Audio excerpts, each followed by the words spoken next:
What is actus reus and mens rea? Actus reus is the literally guilty act. It's a Latin term. Mens rea is the guilty mind. And where those two things come together, the offence is committed. So if I'm going to steal someone's bicycle, I have to actually remove it and take it away without their permission. That's the first element of it. That's the actus reus. And I have to have intended to take it knowing that I didn't have permission to take it away. That's the guilty mind. That's the mens rea. So when both those two things, the actus reus and the mens rea, come together, the offence of theft is made out. What is the actus reus of theft?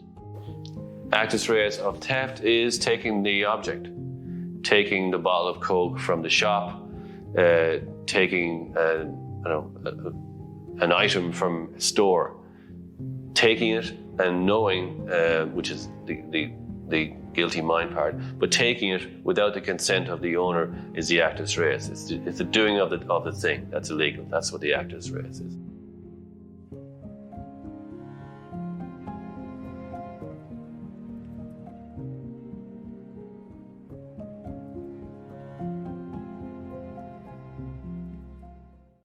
What is strict liability in law?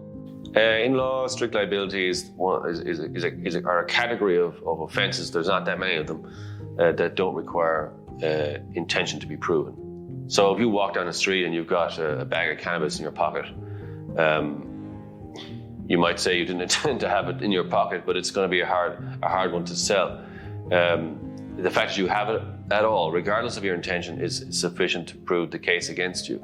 Similarly, if you buy a drink for people who are underage, it doesn't matter you thought they were overage. If you drive without insurance, it doesn't matter you didn't know you didn't have insurance. And if you have sex with someone who is beneath the legal age, it doesn't matter either. It's simply your mental, I suppose your intention is irrelevant. It's the action itself that is most important. What is the burden of proof in a civil case? In a civil case, it's different. You have to prove, the plaintiff, have to prove your case on the preponderance of evidence.